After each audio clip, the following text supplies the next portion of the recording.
सभी भक्तों को श्री शिवाय नमस्तुभ्यम। हर हर महादेव। कार्तिक का ये पवित्र महीना, इसको छोड़ना मत। मौका मिला है इसमें आपको, ये 5 उपाय आप एक साथ करें और संतान प्राप्ति की जो कामना है आपको उसको सफल करें। आपकी कामना जरूर सफल होगी यदि आप पूरे मन और लगन से ये उपाय करते हैं। आपकी कामना जरूर सफल होगी।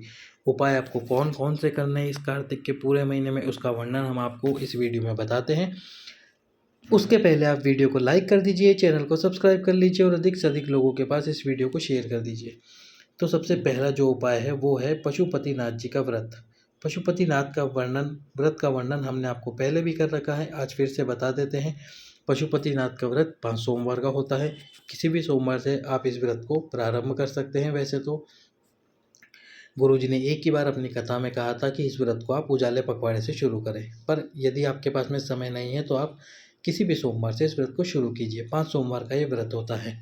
पशुपति व्रत आप कार्तिक महीने में भी कर सकते हैं। यदि आप कार्तिक के पूरे महीने में व्रत रखते हुए आ रहे हैं पहले से, तो ये पशुपतिनाथ जी का व्रत ना करें। कार्तिक में किसी विशेष दिन का व्रत रखते हैं तो भी आप उस दिन पशुपतिनाथ का व्रत ना करें, यदि सोमवार पड़ रहा है उस दिन तो इस प्रकार से पशुपतिनाथ का व्रत 5 सोमवार का होता है। किसी भी सोमवार से व्रत शुरू करें। उसके बाद में आपको सुबह सुबह नहा धोकर शिव मंदिर जाना है। जो सामग्री है आपके पास में, उस सामग्री को लेकर जाइए और उसके बाद में सामग्री को ले जाकर भगवान शंकर की पूजन अर्चना कीजिए, पूजन अभिषेक कीजिए। फिर उसी थाली को शाम को घर लेकर आ जाना है। शाम को आपको मीठे का प्रसाद बनाना है। मीठे का प्रसाद बनाना है, साथ में मीठे का प्रसाद इतना ही बनाना है जितना कि आप शिव मंदिर में लेके जाए एक प्लेट में रख के। और उसके बाद 6 दीप लेने हैं आपको। ये 6 दीप आटे और मिट्टी कोई से भी हो सकते हैं। 6 दीपों में घी डाल लेना है आपको। अब आपको शिव मंदिर जाना है शाम को। इन दोनों वस्तुओं के अलावा कोई नई अतिरिक्त वस्तु नहीं रखनी है थाली में। जो थाली सुबह लेके गए थे वही शाम को लेके जानी है, उसको घर लाकर रखनी है, धोना नहीं है।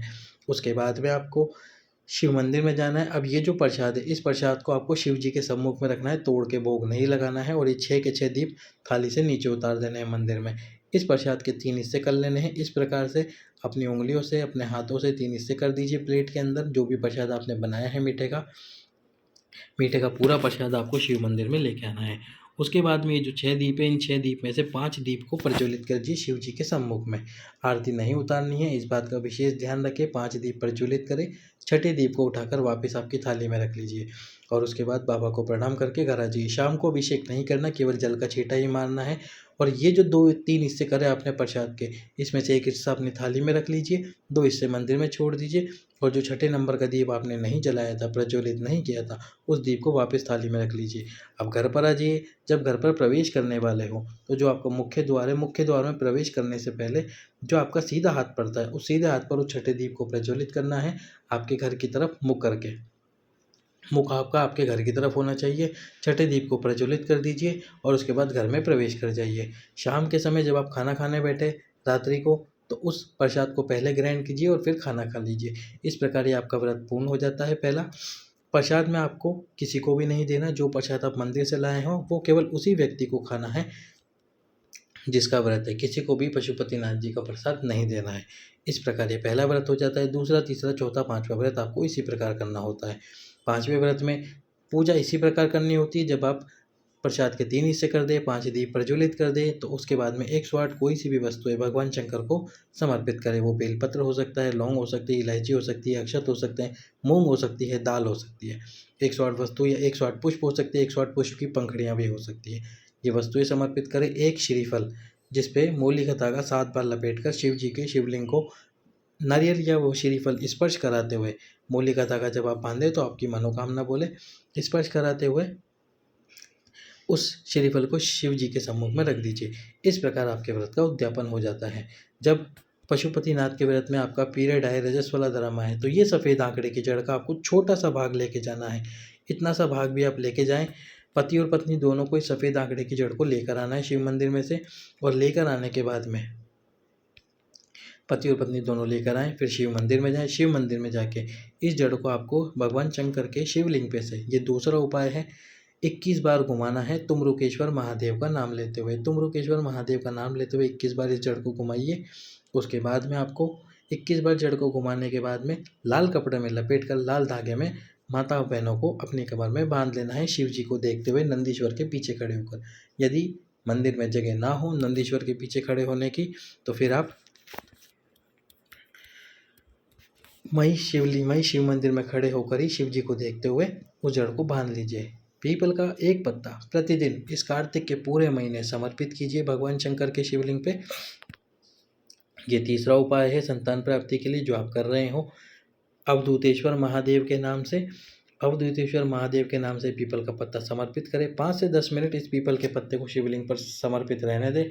उसके बाद इस पीपल के पत्ते को उठाइए। इस पीपल के पत्ते को गाय के दूध में उबालिए। गाय के दूध में उबालने के बाद में उस पीपल के पत्ते को बाहर निकाल दीजिए। पति और पत्नी रात्रि को इस दूध को पीकर सो जाइए, तुमरुकेश्वर महादेव का स्मरण करते हुए। इस प्रकार आपको जब पशुपतिनाथ जी के व्रत में आपका रजस्वला धर्म आए तब आपको ये उपाय करना है।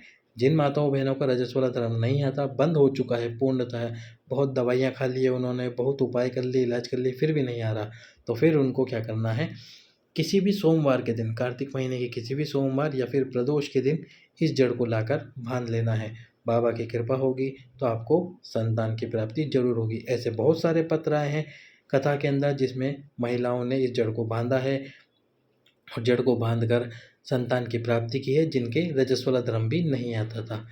गुरुजी सारे पत्र नहीं पढ़ पाते क्योंकि फिर यदि सारे पत्र पढ़ेंगे तो 7 दिनों तक केवल पत्र ही पढ़ते रह जाएंगे, कथा नहीं बाँच पाएंगे, इसलिए वो कुछ विशेष पत्र ही पढ़ते हैं। तो आप भी इस जड़ को जरूर बांधें। ये तीसरा उपाय था। पहला उपाय पशुपतिनाथ जी का व्रत, दूसरा उपाय हमने आपको बताया सफ़ेद आंकड़े की जड़, तीसरा जो उपाय है वो था अवधूतेश्वर महादेव वाला उपाय, जिसमें पीपल का पत्ता भगवान शंकर के शिवलिंग पे समर्पित करना था।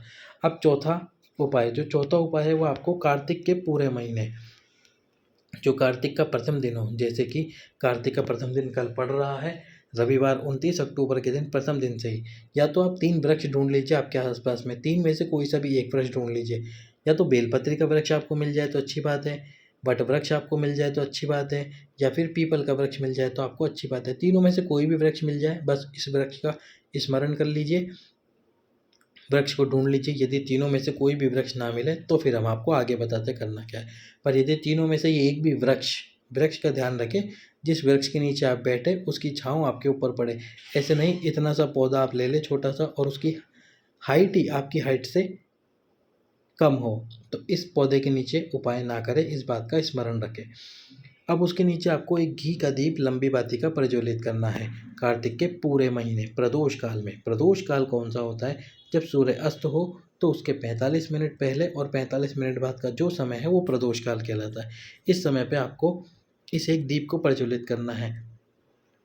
अब जैसे सूर्य 5:50 पर अस्त होता है, तो इस 5:50 से पहले लगभग 5:05 पे और इस सूर्य अस्त होने के समय के 45 मिनट बाद, यानी कि लगभग 6:35 तक, ये जो कुल समय होगा 5:05 से 6:35 तक का, ये होगा प्रदोष काल।